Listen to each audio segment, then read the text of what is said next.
Olá, tudo bem? Eu quero falar uma coisa com você que talvez você não tenha nunca olhado por este lado.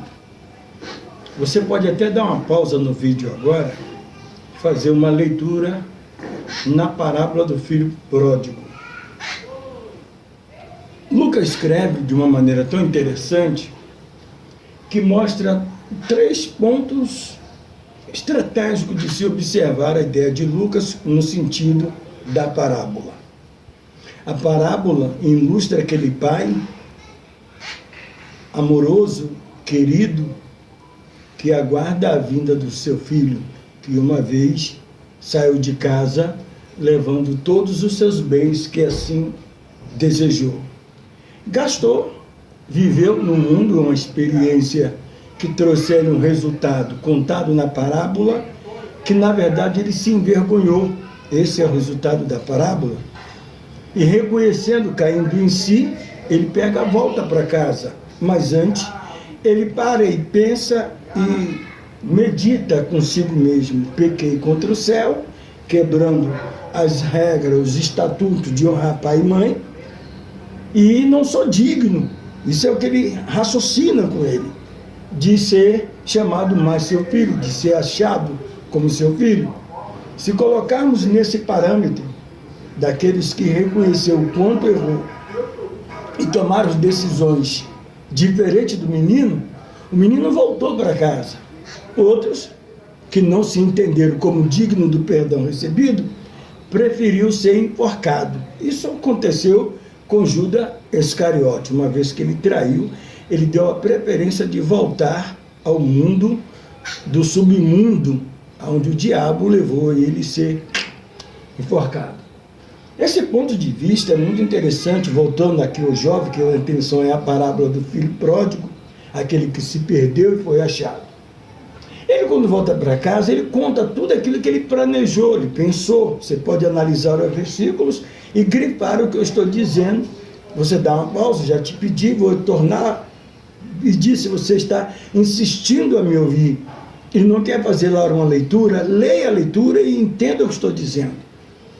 O que acontece com ele? Ele agora volta ao seu pai, como já tinha raciocinado, pensado, ele pega e diz, pai, pequei contra o céu e perante ti, eu já não sou digno de ser chamado seu filho, mas recebe-me como um dos seus jornaleiros, um dos seus empregados. O pai não, pai bondoso, querido, amoroso. Rapidamente ele recebe o seu filho, dando-lhe tudo que é de direito, sem levar em consideração a sua ignorância praticada. Esse é o caráter desse pai, que ilustra o caráter de Deus. Deus, ele não leva o tempo da sua ignorância. Mas o todo interessante de Deus, dele agir paralelo com esse raciocínio da parábola, o Senhor Jesus, o nosso Deus, melhor dizendo, o nosso Deus, Pai, Criador dos céus e da terra, o objetivo dele maior é a transformação dos seus filhos. Nós, eu, você, nós vamos errar sempre, mas reconhecer isso é muito importante, como o jovem da parábola citada por Lucas fez. Mas venha comigo e preste atenção em um detalhe tão interessante. O jovem teve uma experiência lá no mundo, não sei quantos meses durou, eu não sei calcular também quanto tempo, mas ele levou uma boa grana. Tem gente que ganha na loteria, um ditado da mídia, é um resultado catastrófico da mídia, de gente que ganhou dinheiro em minas de ouro como jogos, né? E deu sorte e gastou muito rápido dinheiro que daria para viver a sua vida inteira.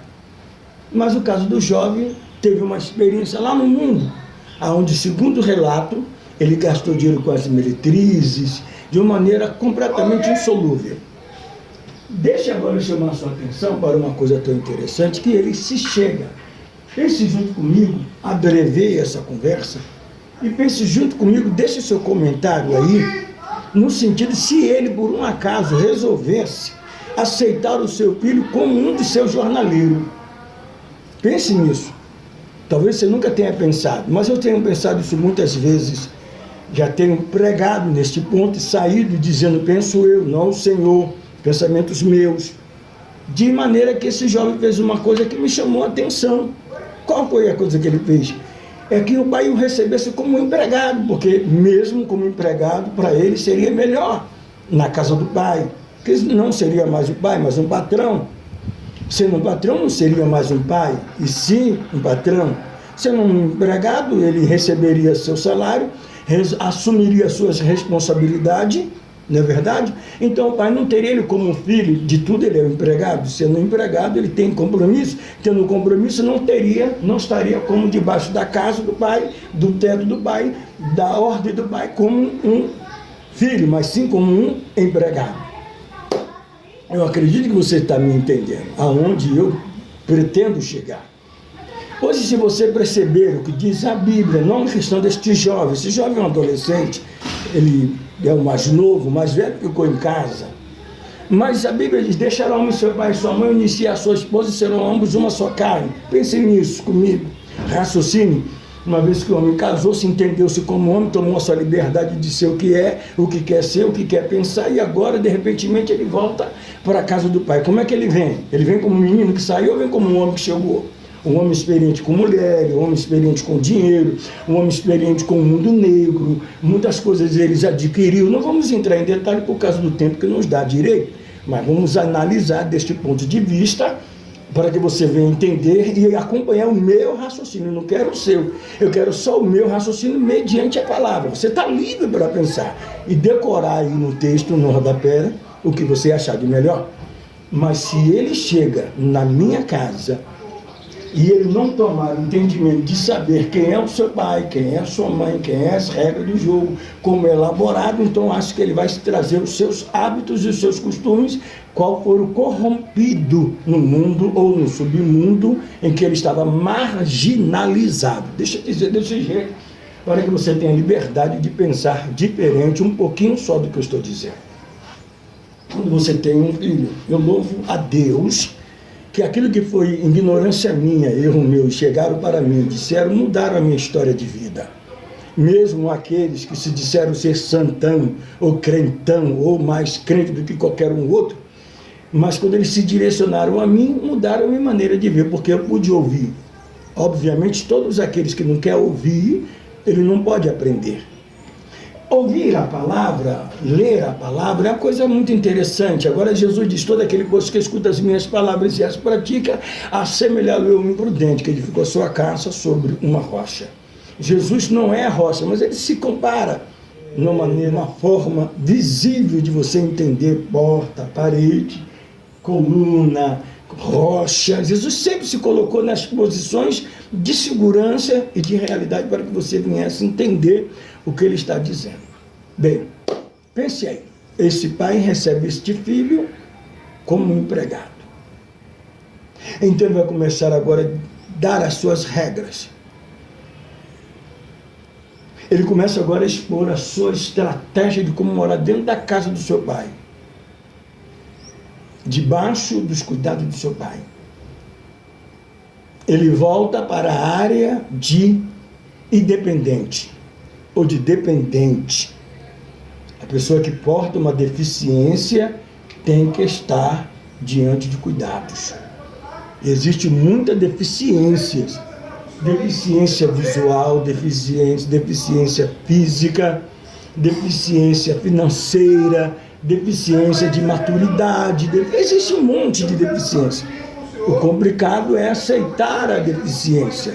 E outra coisa interessante, o preconceito é uma arma que ainda existe, muito forte, mas o tratamento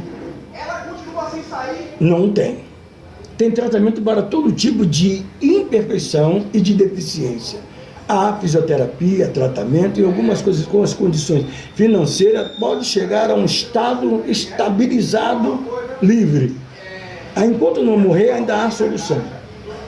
Mais uma vez, pense comigo, mais uma vez que a coisa acontece, o que sucede? Eles deixam de ser filho.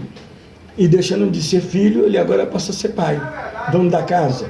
Ele se compara, nivelado, já tem a liberdade de falar com o seu pai, porque ele se sente homem, mas não maduro. Eu não vou falar um palavrão, se eu fosse de falar, na perto de minha mãe. Se eu fosse de beber, eu não ia beber junto de meu pai. Eu teria que ter respeito Então é essa a importância.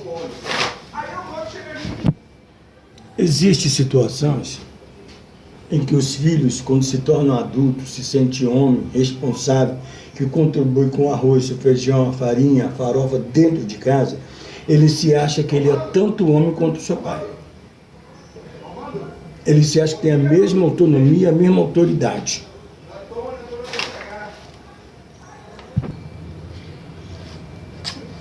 Se analisar dentro desse sentido do que estamos falando, vai ser muito mais fácil você compreender a lógica desse assunto. Filho é filho. Como tem aposentadoria, tem o guardar o sábado, o dia do descanso. Então, no livro de Eclesiastes, você vai entender que há tempo para todas as coisas.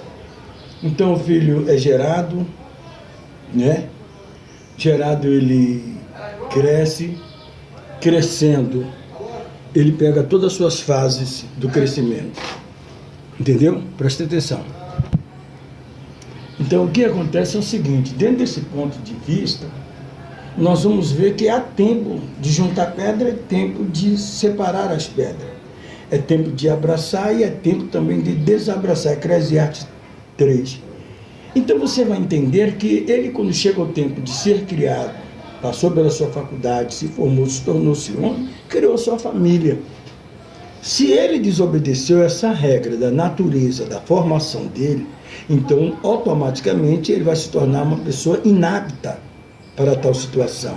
Isso é uma coisa natural e tem se acontecido e está espalhando. Tem uns que tomam jeito de homem, mas ainda não é homem, não se amadurece. Mas ele acha com 22, com 23, com 24, pessoas que casam tão cedo, mas acha que já estão legal. Não. Tudo tem o seu tempo. O tempo de dar semente, ser plantada, o tempo dela germinar, o tempo dela crescer. É um processo da natureza. Então, todas as pessoas que, na verdade, roubam esse direito, então ele perde. Analise esse ponto de vista, depois a gente conversamos, tá certo? A gente se fala no próximo vídeo.